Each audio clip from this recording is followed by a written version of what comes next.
राधे राधे दोस्तों, जय श्री कृष्णा। इस वीडियो में आप रमा एकादशी व्रत कथा को सुनेंगे। कार्तिक माह में पड़ने वाली कृष्ण पक्ष की एकादशी को रमा एकादशी कहा जाता है। तो आइए रमा एकादशी का श्रवण करते हैं। हरि ओम नमो नारायणाय। धर्मराज युधिष्ठिर कहने लगे कि हे भगवान, कृपया करके आप मुझे कार्तिक माह के कृष्ण पक्ष की एकादशी के विषय में बतलाइए। इस एकादशी का क्या नाम है तथा इसके व्रत का क्या विधान है, इसकी क्या विधि है, इसका व्रत करने से किस फल की प्राप्ति होती है, कृपया करके यह विस्तार पूर्वक कहिए। भगवान श्री कृष्ण बोले कि कार्तिक माह के कृष्ण पक्ष में दीपावली के 4 दिन पहले आने वाली इस एकादशी को लक्ष्मी जी के नाम पर रमा एकादशी कहा जाता है। इसे पुण्यदायिनी एकादशी के नाम से भी जाना जाता है। इसके प्रभाव से ब्रह्म हत्या जैसे महापाप भी दूर हो जाते हैं। यह बड़े बड़े पापों का नाश करने वाली है। इसका महात्म्य मैं तुमसे कहता हूँ, तुम ध्यान पूर्वक सुनो। हे राजन, प्राचीन काल में मुचुकुंद नाम के एक राजा थे। उनकी इंद्र के साथ मित्रता थी और साथ ही यम, कुबेर, वरुण और विभीषण भी उसके मित्र थे। यह राजा बड़ा धर्मात्मा, विष्णु भक्त और न्याय के साथ राज्य करता था।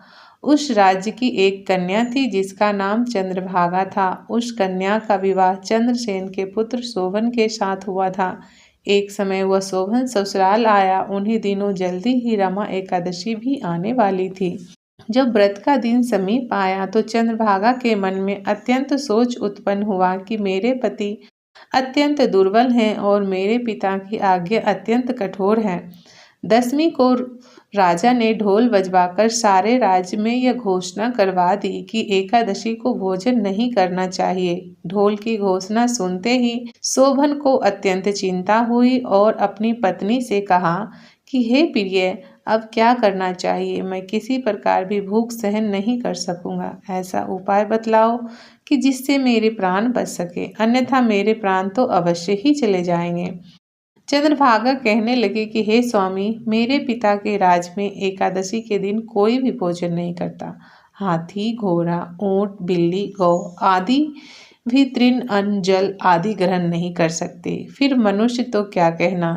यदि आप भोजन करना चाहते हैं तो किसी दूसरे स्थान पर चले जाइए, क्योंकि यदि आप यहाँ रहना चाहते हैं तो आपको अवश्य व्रत करना पड़ेगा। ऐसा सुनकर शोभन कहने लगा कि हे प्रिय, मैं अवश्य ही व्रत करूँगा। जो भाग्य में होगा वह देखा जाएगा। इस प्रकार से विचार कर शोभन ने व्रत रख लिया और भूख व प्यास से अत्यंत पीड़ित होने लगा। जब सूर्य नारायण अस्त हो गए और रात्रि को जागरण का समय आया, जो वैष्णवों के लिए अत्यंत हर्ष देने वाला था, परंतु शोभन के लिए अत्यंत दुखदायी हुआ।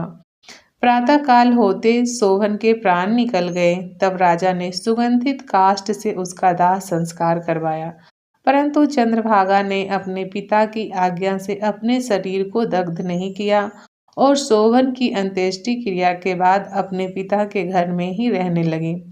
रमा एकादशी के प्रभाव से शोभन को मंदरांचल पर्वत पर धन्य धान से युक्त तथा शत्रुओं से रहित एक सुंदर देवपुर प्राप्त हुआ। वह अत्यंत सुंदर रत्न और जटिल स्वर्ण खंभों से निर्मित अनेक प्रकार के स्फटिक मणियों से सुशोभित भवन में बहुमूल्य वस्त्राभूषणों तथा छत्र व चंबर से विभूषित गंधर्व और अप्सराओं से युक्त सिंहासन पर आरूढ़ ऐसा शोभामान होता था मानो दूसरा इंद्र विराजमान हो। एक समय मुचुकुंद नगर में रहने वाला एक सोम शर्मा नामक ब्राह्मण तीर्थ यात्रा करता हुआ घूमता घूमता उधर जा निकला और उसने शोभन को पहचाना कि यह तो राजा का जमाई शोभन है। उसके निकट गया। शोभन भी उसे पहचान कर अपने आसन से उठकर उसके पास आया और प्रणाम आदि करके कुशल प्रश्न किया। ब्राह्मण ने कहा कि राजा मुचुकुंद और आपकी पत्नी कुशल से है। नगर में भी सब प्रकार से कुशल से हैं, परंतु हे राजन, हमें आश्चर्य हो रहा है। आप अपना वृतांत कहिए कि ऐसा सुंदर नगर जो कभी न देखा न सुना आपको कैसे प्राप्त हुआ। तब शोभन बोला कि कार्तिक कृष्ण पक्ष की एकादशी के व्रत करने से मुझे यह नगर प्राप्त हुआ है, परंतु यह अस्थिर है। यह स्थिर हो जाए ऐसा उपाय कीजिए। ब्राह्मण कहने लगा कि हे राजन, यह स्थिर क्यों नहीं है और कैसे स्थिर हो सकता है? आप बताइए, फिर मैं अवश्य में वह उपाय करूँगा। मेरी इस बात को आप मिथ्या न समझिए। शोभन ने कहा कि मैंने इस व्रत को श्रद्धा रहित होकर किया, अतः यह सब कुछ अस्थायी है। यदि आप मोचूकंद की कन्या चंद्रभागा को यह सब वृतांत कहे तो वह स्थिर हो सकता है। ऐसा सुनकर उस श्रेष्ठ ब्राह्मण ने अपने नगर लौटकर चंद्रभागा से सब वृतांत कह सुनाया। ब्राह्मण के वचन सुनकर चंद्रभागा बड़ी प्रसन्नता से ब्राह्मण से कहने लगी कि हे ब्राह्मण, ये सब बातें आपने प्रत्यक्ष देखी है या स्वप्न की बात कर रहे हैं? ब्राह्मण कहने लगा कि हे पुत्री, मैंने महावन में तुम्हारे पति को प्रत्यक्ष देखा है, साथ ही किसी से विजय ना हो ऐसे देवताओं के नगर के समान उनका नगर भी देखा है। उन्होंने यह भी कहा कि यह स्थिर नहीं है, किस प्रकार वह स्थिर रह सके सो उपाय करना चाहिए। चंद्रभागा कहने लगी कि हे विप्र, आप मुझे वहां ले चलो, मुझे पतिदेव से दर्शन की तीव्र लालसा है। मैं अपने किए हुए पुण्य से उस नगर को स्थिर बना दूंगी। आप ऐसा कार्य कीजिए जिससे उनका हमारा संयोग हो, क्योंकि वियोगी को मिला देना महापुण्य है। सोम शर्मा यह बात सुनकर चंद्रभागा को लेकर मंदरांचल पर्वत के समीप वामदेव ऋषि के आश्रम पर गया। वामदेव जी ने सारी बात सुनकर वेद मंत्रों के उच्चारण से चंद्रभागा का अभिषेक कर दिया। तब ऋषि के मंत्र के प्रभाव और एकादशी के व्रत से चंद्रभागा का शरीर दिव्य हो गया और वह दिव्य गति को प्राप्त हुई। इसके बाद बड़ी प्रसन्नता के साथ अपने पति के निकट गई। अपनी प्रिय पत्नी को आते देखकर शोभन अति प्रसन्न हुआ और उसे बुलाकर अपनी बाईं तरफ बिठा लिया। चंद्रभागा कहने लगी कि हे प्राणनाथ, आप मेरे पुण्य को ग्रहण कीजिए। अपने पिता के घर जब मैं 8 वर्ष की थी तभी से विधि पूर्वक एकादशी के व्रत को श्रद्धा पूर्वक करती आ रही हूँ। इस पुण्य के प्रताप से आपका यह नगर स्थिर हो जाएगा तथा समस्त कर्मों से युक्त होकर प्रलय काल के अंत तक रहेगा। इस प्रकार चंद्रभागा ने दिव्य आभूषणों और वस्त्रों से सुसज्जित होकर अपने पति के साथ आनंद पूर्वक रहने लगी।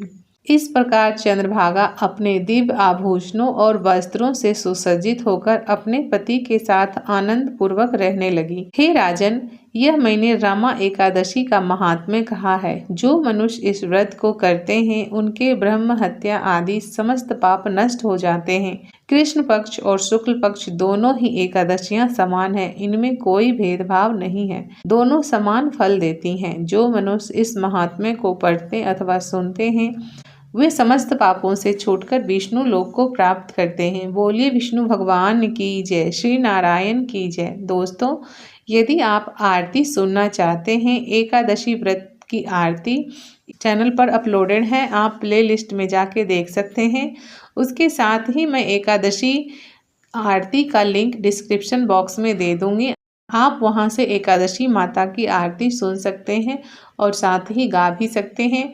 दोस्तों, इस दिन रमा एकादशी के दिन माता लक्ष्मी भगवान विष्णु की आरती करें, साथ ही एकादशी माता की भी आरती करना चाहिए। उम्मीद करती हूँ वीडियो आपको पसंद आई होगी। यदि वीडियो पसंद आए तो दोस्तों प्लीज़ एक लाइक करना और कमेंट में जय श्री हरि जरूर लिखना। बहुत मेहनत लगता है वीडियो को बनाने में